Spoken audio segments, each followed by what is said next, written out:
Père éternel, je veux recommander ce court moment d'enseignement entre tes mains. Je te prie de m'utiliser comme un puissant instrument de délivrance, de restauration, d'affranchissement, de rétablissement et de guérison pour tes filles. Seigneur Jésus-Christ, mets ta sagesse dans ma bouche, afin que tout ce que je dirai soit animé par toi et non pas par ma chair. Au nom de Jésus, j'ai prié. Amen. Prends ton épée dans le livre de Proverbes 16, verset 32. Amen. Oui, quelqu'un peut lire Proverbes 16, verset 32. Je lis la parole de Dieu avec respect. Amen. Celui qui est lent à la colère vaut mieux qu'un héros. Amen. Et celui qui est maître de lui, même que celui qui prend des villes. Alléluia. Dans ma version, c'est selon Proverbes 16, verset 32. La lenteur à la colère vaut mieux que l'héroïsme. Mieux vaut être maître de soi que de s'emparer d'une ville. Amen. Le thème que nous allons aborder ce soir, c'est juste celui-ci, la maîtrise de soi. Amen. Malheureusement, on constate que chez les femmes, il est beaucoup plus difficile pour vous de vous maîtriser que chez les hommes. Les hommes, ça va. Mais les femmes, elles sont beaucoup colériques, beaucoup belliqueuses. Les femmes, le plus souvent, elles parlent vite. Elles parlent vite, elles ne prennent pas la peine de calculer tout ça, ça sort cache. Et puis c'est après qu'on regrette tout ça et qu'on se dit, ah, j'ai mal agi. Amen. Et c'est pourquoi pendant que vous étiez en train d'adorer le Seigneur m'a inspiré de mettre le doigt sur la maîtrise de soi. Amen. Alléluia. Gloire à Jésus. Amen. Amen. Prenons le livre de Proverbes 18, verset 21. Voici une qualité que vous devez avoir. Une qualité que tous les saints doivent avoir. Amen. Surtout la gente féminine chrétienne. Je lis la parole de notre Seigneur. Amen. Dans le livre de Proverbes 18, à partir du verset 23. Amen.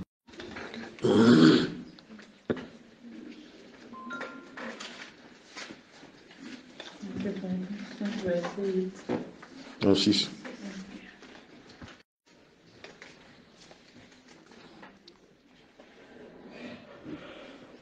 Amen.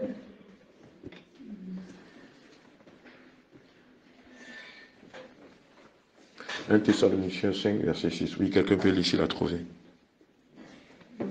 Ça, c'est en version.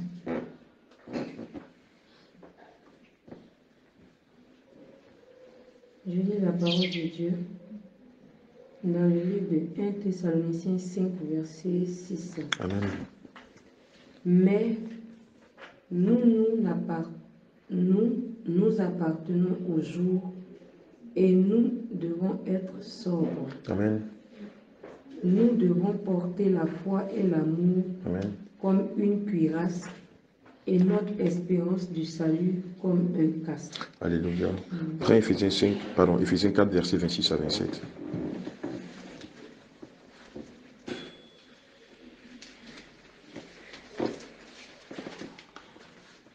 Éphésiens 4, verset 25. 26 à 27. Je lis la parole de Dieu avec respect. Amen. Si vous vous mettez en colère, Alléluia. ne péchez point. Amen. Que le soleil ne se couche pas sur votre colère. Et ne donnez pas assez au diable. Amen. Je lis dans ma version. Si vous vous mettez en colère, ne péchez pas, que le soleil ne se couche pas sur votre colère et ne laissez aucune place au diable. Qu'est-ce que ça veut dire? Amen. Éphésiens 4, verset 26 à 27. Quelqu'un a une idée? Si vous vous mettez en colère, ne péchez pas, que le soleil ne se couche pas sur votre colère et ne laissez aucune place au diable. Amen. Quelqu'un a une idée? Pourquoi est-ce que le Seigneur nous demande de ne pas laisser que le soleil se couche sur notre colère? Qu'est-ce que ça veut dire? Spirituellement, oui, Marthe.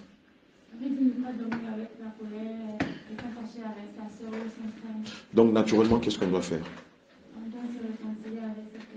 Mais pourquoi est-ce que le Seigneur insiste que le soleil ne se couche pas avec votre colère? Pourquoi ce mystère-là? Quelqu'un a une idée? Pourquoi est-ce qu'on ne doit pas dormir avec sa colère? Même souvent, même au village, on nous dit ça. On dit de ne pas dormir avec sa colère. Si quelqu'un t'a fait du mal, promptement va régler la situation. Il ne faudrait pas que le soleil se couche et que le soleil dorme avec ta colère. Pourquoi Dieu insiste là-dessus? Parce que si tu dors avec eux, tu veux souvent en enfer. Ok, bon, donc on va parler des répétences. Oui, Adassa? Peut-être que ça peut laisser une porte ouverte avec que l'ennemi ne va pas. Alléluia. Et évidemment, lorsque vous dormez sur votre colère, ça ouvre une porte de Pandore au diable dans votre vie. À l'époque, on avait demandé à l'un des plus grands mystiques de notre ville comment il arrivait à tuer les chrétiens. Et l'on disait qu'il était extrêmement, pour ne pas dire absolument difficile, pour ne pas dire quasiment impossible de tuer les chrétiens. Mais qu'est-ce qu'ils allaient faire? Puisque nous n'avons plus le bijoux, nous n'avons pas le parfum, nous n'avons pas de faux cheveux, nous ne portons pas les vêtements sexy et consorts, qu'est-ce qu'ils font? Ils vont nous tenter, ils vont envoyer des agents pour nous provoquer à la colère. Évidemment, quand on tombe dans la colère, c'est une porte de Pandore, surtout quand on dort avec elle. Surtout quand promptement on ne va pas se repentir. Il nous a dit, c'est comme ça que quelquefois il a pu détruire la vie des chrétiens. Amen. Ils nous disent que lorsque Dieu bénit, on le voit dans le livre de Daniel, lorsque le Seigneur devait bénir Daniel, le prince de Perse, qui est Satan, va empêcher qu'il ne reçoive sa bénédiction. Et nous dit que lorsqu'un chrétien doit être béni, ils le savent d'avance. Et donc, ils vont tout faire pour empêcher le chrétien ou la chrétienne de rentrer dans ses grâces. Et l'un des moyens par excellence que le monde occulte utilise contre les enfants de Dieu, c'est la colère. Amen. Dès que vous tombez dans la colère, vos bénédictions sont retardées pour 6 mois, pour 1 an, pour 2 mois, pour 7 ans, pour 10 ans. Parce que Dieu ne peut pas bénir quelqu'un qui est colérique. Non, ce n'est pas possible. Alléluia. Dieu ne peut bénir que quelqu'un qui marche dans la soumission, qui marche dans la tempérance, qui marche dans la maîtrise de soi, dans l'indulgence. Alléluia. Gloire à Jésus.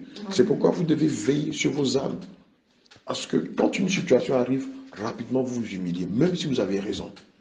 Et le plus gros problème que les femmes ont, même les femmes chrétiennes, vous avez du mal à demander pardon. Ça va, le pardon là, c'est franchement, pardonne-moi, je t'ai fait un tort, c'est fini. Vraiment, j'ai mal agi. Quoique vous avez raison, hein, mais elle va te dire, tu sais, je te dis la vérité. Hein, si ce n'est pas fait de Dieu, là, moi, je n'allais jamais te pardonner. Et puis ça, même si je te pardonne, je ne vais jamais oublier. C'est pas comme ça que vous faites. Alléluia. Évidemment, quand c'est comme ça, ce n'est plus un pardon. On va tenter de se justifier pour se donner raison. Or, ce que le Seigneur vous demande, c'est la plus belle des choses, la plus sainte des choses. Franchement, j'ai mal agi. Vous avez raison, j'ai mal agi. Amen. Je te prie de me pardonner. Puis c'est fini. Évidemment, quand vous décidez de pardonner, vous devez veiller à ce qu'un mois après, vous ne reveniez pas là-dessus. Il y a une chose qui est inhérente chez la femme, c'est qu'elle se rappelle du moindre mal, même dans 10 ans, même dans 20 ans, avec tous les moindres détails. Ce que vous ne verrez pas chez les hommes. Amen. Les femmes sont dans les détails. Or, le Seigneur veut que, quand vous dites que j'ai pardonné, que vous oubliez. Parce que quand on dit qu'on a pardonné, qu'on a gardé ça en cœur, ça veut dire qu'on a de la rancune. Alléluia. Je vous donne un mystère. Avec respect. Amen. Car le royaume de Dieu, ce n'est pas le manger et le Non, boire. Romains 12, verset 17 à 21. Je veux que tu lises dans ta version, s'il te plaît. Oui. Toi, tu Sept. Amen. Romains 12, verset 17. Tu n'as pas mené tes professeurs de maths là. C'est dit, les diplomates. C'est ça, vidéo. L'opération de maths, le mal. D'accord, allons-y. Ne rendez à personne le mal pour le mal. Alléluia. Cherchez à faire le bien devant tous les hommes. Amen. S'il est possible, et dans la mesure où cela dépend de vous, Amen. vivez en paix avec tous les hommes. Amen. Mes amis, ne vous vengez pas vous-même, Alléluia. mais vous laissez agir la colère de Dieu. Amen. Car l'Écriture déclare, c'est moi qui tirerai vengeance. Amen. C'est moi qui payerai de retour, dit le Seigneur. Alléluia. Et elle déclare aussi, Amen. si ton ennemi a faim, donne-lui à manger. Alléluia. S'il a soif, donne-lui à boire. Amen. Car en agissant ainsi, ce sera comme si tu amassais des charbons brûlants sur sa tête. Amen. Ne te laisse pas vaincre par le mal, Sois au contraire vainqueur du mal par le bien. Alléluia.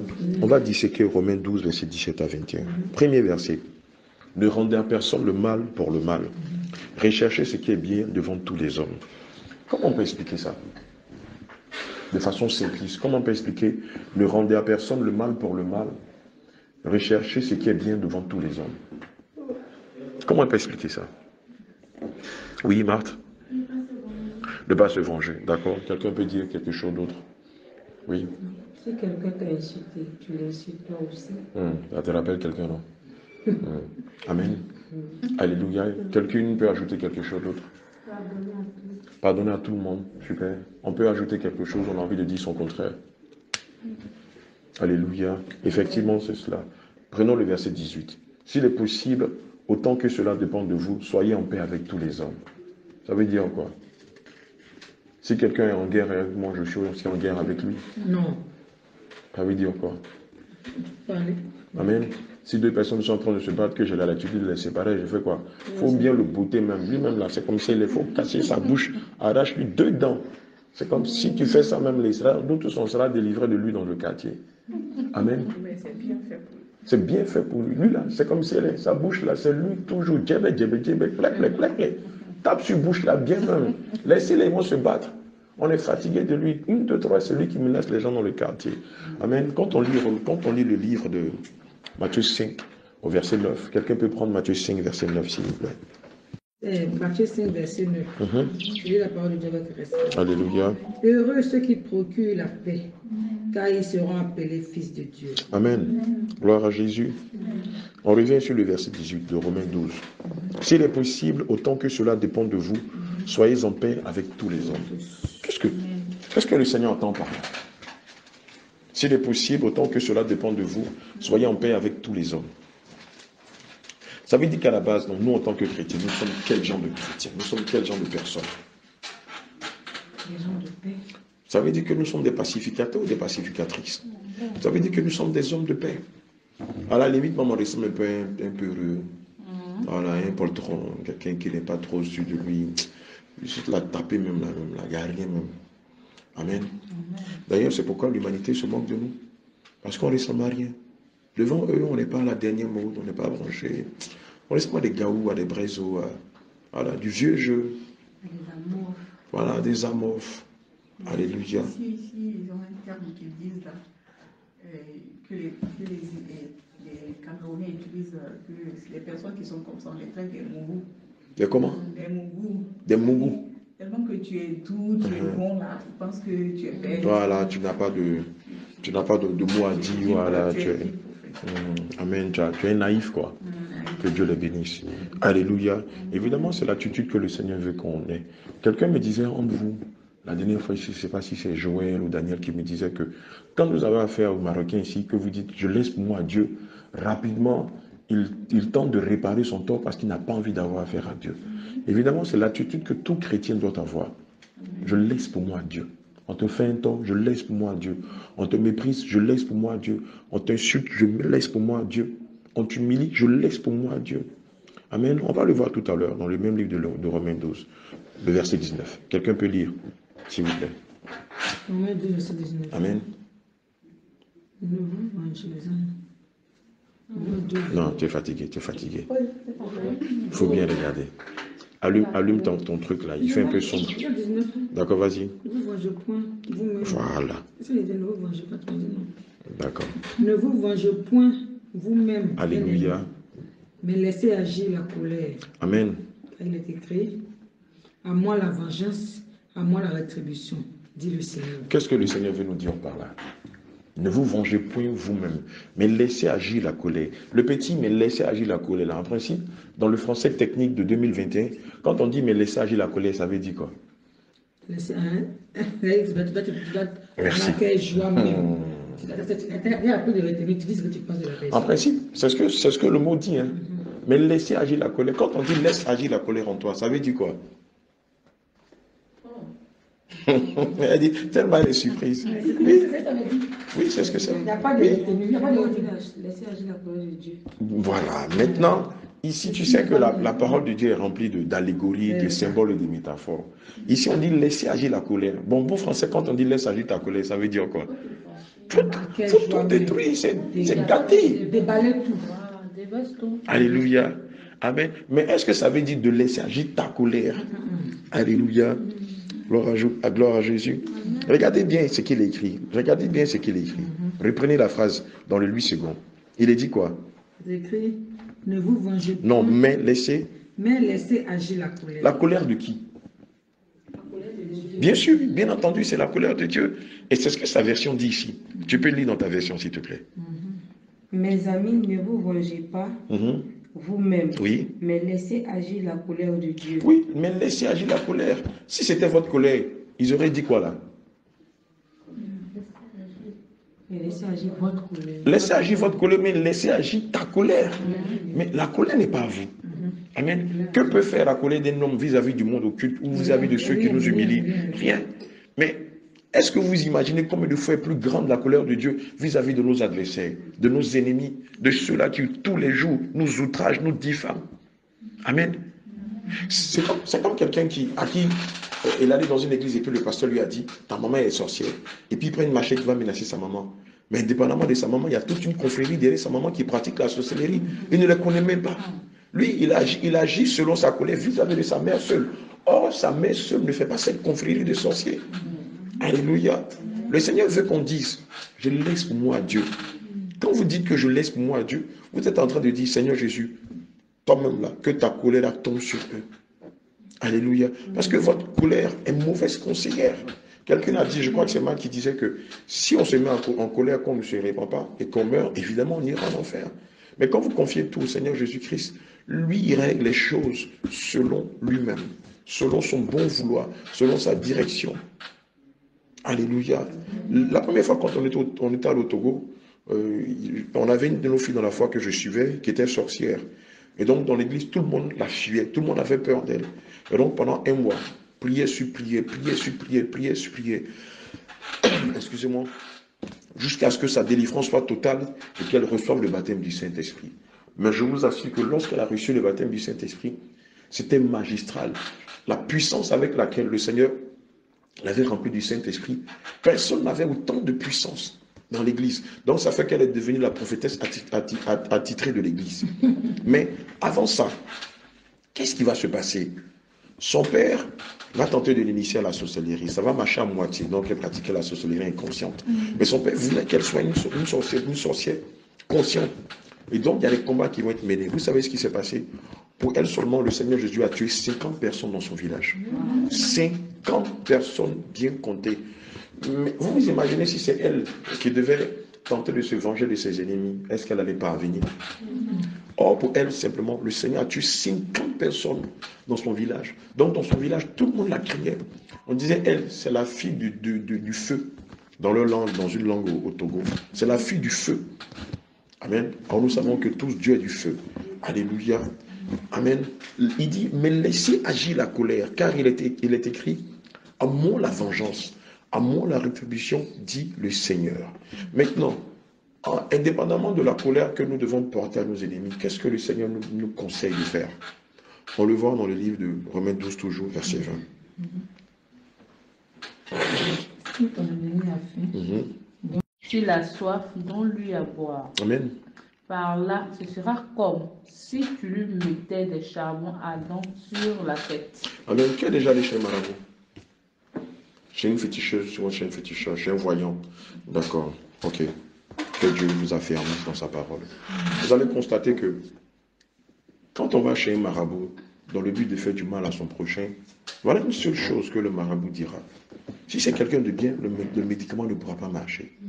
Mais s'il est mauvais, ça va le tuer. Mais s'il est bien et que tu tentes de lui faire du mal, non seulement ça ne marchera pas, mais qu'est-ce qui va se passer en représailles? Ça va faire quoi? Voilà. Amen. Est-ce que vous savez que le monde occulte s'inspire de Dieu, s'inspire de la façon dont Dieu fait les choses? Alléluia. On le voit ici dans le livre de Romains 12, verset 20. Il est dit, mais si ton ennemi a faim, qu'est-ce que tu dois faire? S'il a soif. Maintenant, quel est le mystère qui se cache derrière? Oui. Moi, je pense que le message se cache derrière, c'est que la personne qui t'a fait du mal, lui, il a oublié. Il a oublié que tu as fait du mal. Mais toi, étant un chrétien, toi, tu as laissé tomber. Donc, tu agis envers lui comme si rien n'était. Mais Dieu, qui est le juste juge, avec le temps, te donnera raison. Alléluia. Que Dieu te bénisse. Quelqu'un peut ajouter quelque chose d'autre? Mais si ton ennemi a soif, a faim, pardon, donne-lui à manger. S'il a soif, donne-lui à boire. Car en agissant ici, ce sont des charbons ardents que tu amasseras sur sa tête. Oui, Denise? Moi, je pense aussi, dans cette situation, comme la Bible dit que Dieu ne fait pas de favoritisme entre ses enfants. Donc, pendant que toi, tu cries vers Dieu, tu lui dis, Père, voici mon frère qui me fait du mal. Et qu'en dépit de cela, toi, tu continues à le faire du bien. Dieu, en tant que vrai juge, va avoir votre position, vous deux. La personne qui a raison ou celle qui a tort. Donc, Dieu va juger en fonction de cela. D'accord, ok. Dans ce cas, D'accord, ok. Je vais aller aussi sur un autre sens. D'accord. Ici, on peut dire que nous sommes dans un monde, mais on ne connaît pas tous nos ennemis. C'est pour cette raison que le Seigneur nous demande de ne pas nous lasser de faire du bien. Amen. Parce que toi, tu fais du bien. Sans le savoir, peut-être même tu es en train de faire du bien à tes ennemis. Voilà. Et en faisant ça, ceux qui sont en train de comploter, là, le Seigneur va aussi les frapper. Alléluia. Amen. Quelqu'un veut ajouter quelque chose ou dire le contraire? Oui, Ruth. Non, en fait, je comprends la même chose que maman aussi. Ici, vraiment que tu as fait du bien à la personne. Et avant que tu fais du bien, dans ses pensées, pense toujours le mal. Fais toujours le mal pour toi aussi. Tu continues à faire du bien. Alléluia. Et dis-moi le Seigneur, voilà ton père, c'est le bien que tu fais, mais le mal pour toi qu'on la personne. Ça ne se rend compte. Clair. Donc c'est pas là que le Seigneur fait pour toi. Amen. Amen. Voilà comment le Seigneur se venge de nos ennemis. Amen. La plus grande arme que nous avons vis-à-vis de nos ennemis, c'est l'amour. Amen. On le voit dans le livre de 1 Corinthiens 13, c'est l'amour. Amen. Qu'est-ce que nous, chrétiens, pouvons apporter vis-à-vis de nos ennemis? Ils ont de la haine pour nous. Ils nous méprisent. Ils nous ont en aversion. Ils veulent nous voir chuter. Ils veulent nous voir même retourner à nos vomis pour dire, nous on savait que tu allais revenir. C'est toi qui sautais, qui criais. 1, 2, 3, Jésus, on ne sait même pas, tu ne sais pas quand tu as fait la lavage du cerveau. Nous on savait que tu allais revenir. Bonne arrivée. Amen. Mais évidemment, la plus belle âme que nous devons avoir vis-à-vis d'eux, c'est la charité, la débonarité, c'est l'amour. Amen. C'est vrai que c'est difficile de faire du bien à ses ennemis, mais nous devons demander au Saint-Esprit de nous assister afin de pouvoir le faire. Alléluia. Et comme Maman Sarah et Ruth et les enfants de Dieu l'ont dit, en agissant ici, c'est comme du feu qu'on met sur les têtes. Malheur à eux, s'ils veulent prendre le bien qu'on leur fait pour nous faire du mal. Le Seigneur se lèvera contre eux. Alléluia. C'est pourquoi nous ne devons pas être vaincus par la colère. Amen. Mais nous devons les gagner par l'amour. Alléluia. Quelqu'un prend 1 Corinthiens 13 à partir du verset 1er. Totalement libérée. Que chacune d'elles soit totalement délivrée. Que chacune d'elles soit totalement restaurée. Seigneur, nous invoquons ce lieu ton sang. Le sang de la liberté, de la libération. Le sang de l'affranchissement. Afin de libérer toutes tes servantes ici présentes. Seigneur, que ton sang les libère de toute oppression démoniaque liée à la colère, à la rancune, à l'intempérance, au manque de maîtrise de soi. Seigneur, que ton sang les restaure. Que ton Saint éternel, mon Dieu, mon roi, restaure la vie de chacune d'elles. Seigneur, maintenant, comme il est dit dans ta parole, selon le livre de Matthieu 5, au verset 9 qui dit, heureux ceux qui procurent la paix, car ils sont appelés fils de Dieu. Seigneur, maintenant, je prie que ta paix descende dans ce lieu. Tu m'as senti comme une grande paix dans ton cœur. Seigneur, je prie que l'esprit de paix descende dans ce lieu. Seigneur, que ta paix surabonde dans la vie de chacune d'elles. Que ta paix abonde dans la vie de chacune d'elles. Que ta paix, Seigneur, gagne le cœur de chacune d'elles. Que ta paix les apaise. Maintenant, je déclare et je prophétise sur le vie que ce soit des femmes de douceur, des femmes remplies de tempérance, des femmes qui ont la maîtrise de soi, des femmes qui ne sont pas promptes à parler, qui sont lentes à la colère, qui prennent leur temps pour écouter et qui ne se précipitent pas pour dire n'importe quoi. Je prophétise que lorsqu'elles parlent, elles parlent avec sagesse, non pas de façon vulgaire, non pas dans la chair, mais qu'elles parlent selon ta science. Seigneur, tu les remplis de ta paix. Seigneur, tu les remplis de ta paix. Seigneur, apaise-les et fais d'elles des femmes douces. Fais d'elles des femmes vertueuses. Fais d'elles des modèles pour cette génération. Fais aussi d'elles des gagneuses d'âme. Pendant que je prie, pendant que je prophétise, je vois que le Seigneur est en train de retirer la colère dans le cœur de quelqu'un d'entre vous. Le Seigneur est en train d'enlever un amas de colère, un amas de manque de maîtrise de soi dans le cœur de quelqu'un parmi vous. Je vois que le Seigneur est en train de libérer quelqu'un. Je vois que le Seigneur est en train de briser les chaînes de la colère dans la vie de quelqu'un. Je vois qu'une d'entre vous était emprisonnée par le manque de maîtrise de soi, par la prison de la justification. Et je te vois, le Seigneur fait sortir ton âme de cette prison. Seigneur, je te dis merci pour la libération de tes servantes. Je te dis merci, éternel mon Dieu, mon roi, parce que tu brises les chaînes de la colère. Tu brises les chaînes du manque de maîtrise de soi. Parce que tu les fais sortir de cette prison qui étaient les prisons héréditaires. Seigneur, parce que tu romps tous les liens de la servitude qui sont dans les vies. Éternel mon Dieu, mon roi, je te dis encore et encore merci. Seigneur, je prophétise sur la vie la douceur, la tempérance.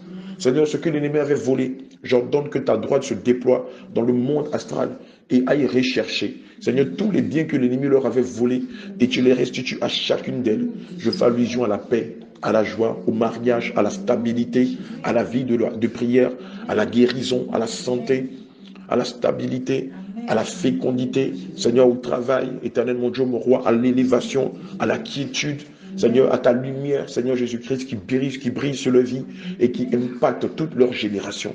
Seigneur Jésus-Christ, ton sang les restaure. Ton sang restaure tous les compartiments de leur vie, et leurs dons et leurs talents qui leur avaient été volés, leur sont restitués intégralement, au nom de Jésus-Christ de Nazareth.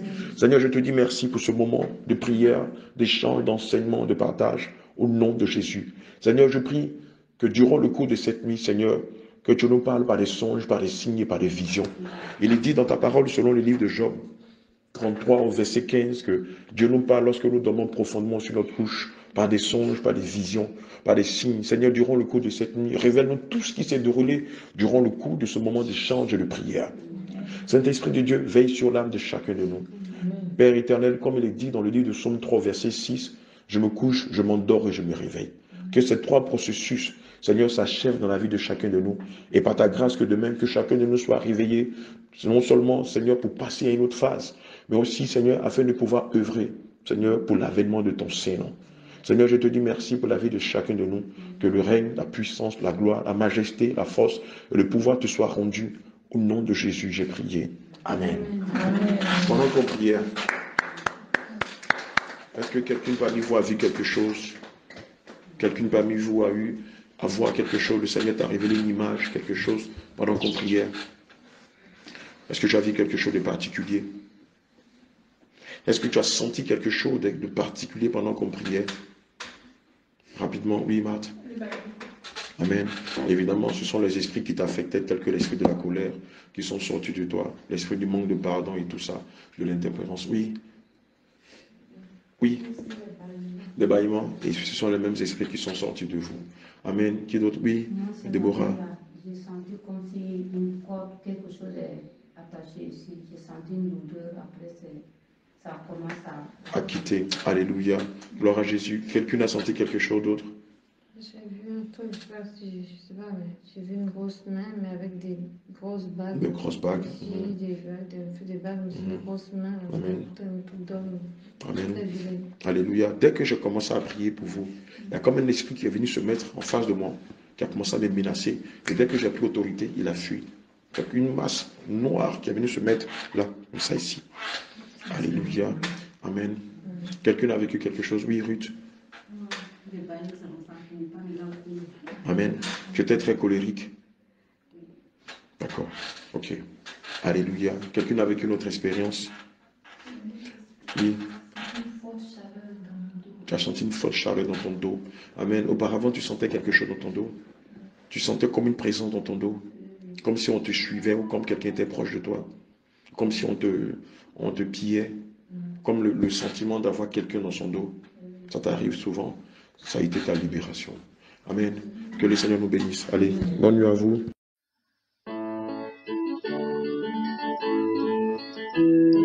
Jamais ignorante comme toi éternel. Jamais ignorante comme toi éternel. Jamais Dieu comme toi. Jamais jamais de Dieu comme toi, jamais de Dieu comme toi, jamais de Dieu comme toi, jamais il n'y aura de Dieu comme toi, éternel Dieu, jamais il n'y aura de Dieu comme toi, éternel Dieu, jamais de Dieu comme toi, il n'y aura jamais de Dieu comme toi, jamais de Dieu comme toi, il n'y aura jamais de Dieu comme toi, Dieu d'Abraham, il n'y aura jamais de Dieu comme toi, Dieu d'Isaac, il n'y aura jamais de Dieu comme toi, Dieu d'Israël, il n'y aura jamais de Dieu comme toi, jamais de Dieu comme toi, jamais de Dieu comme toi, jamais de Dieu comme toi, jamais de Dieu comme toi, Dieu du Père, il n'y aura jamais de Dieu comme toi, Dieu de Jérémie, il n'y aura jamais de Dieu comme toi, jamais de Dieu comme toi, jamais de Dieu comme toi, jamais de Dieu comme toi, jamais de Dieu comme toi, Dieu de la Sainte Doctrine, il n'y aura jamais de Dieu comme toi, Dieu de la Sainte Doctrine, il n'y aura jamais de Dieu comme toi, jamais de Dieu comme toi, éternel, jamais de Dieu comme toi, jamais de Dieu comme toi, Jésus, jamais de Dieu comme toi, jamais il n'y aura de Dieu comme toi, éternel, jamais il n'y aura de Dieu comme toi, Papa Yahweh, jamais de Dieu comme toi, jamais de Dieu comme toi, jamais de Dieu comme toi, jamais de Dieu comme toi, oui, Jésus, il n'y aura jamais de Dieu comme toi, oui, Yahweh, il n'y aura jamais de Dieu comme toi, Papa Yahweh, il n'y aura jamais de Dieu comme toi, Papa Jésus, il n'y aura jamais de Dieu comme toi, Papa Yahweh, il n'y aura jamais de Dieu comme toi, jamais de Dieu comme toi, jamais de Dieu comme toi, jamais de Dieu comme toi, jamais de Dieu comme toi, jamais de Dieu comme toi, il n'y aura jamais de Dieu comme toi.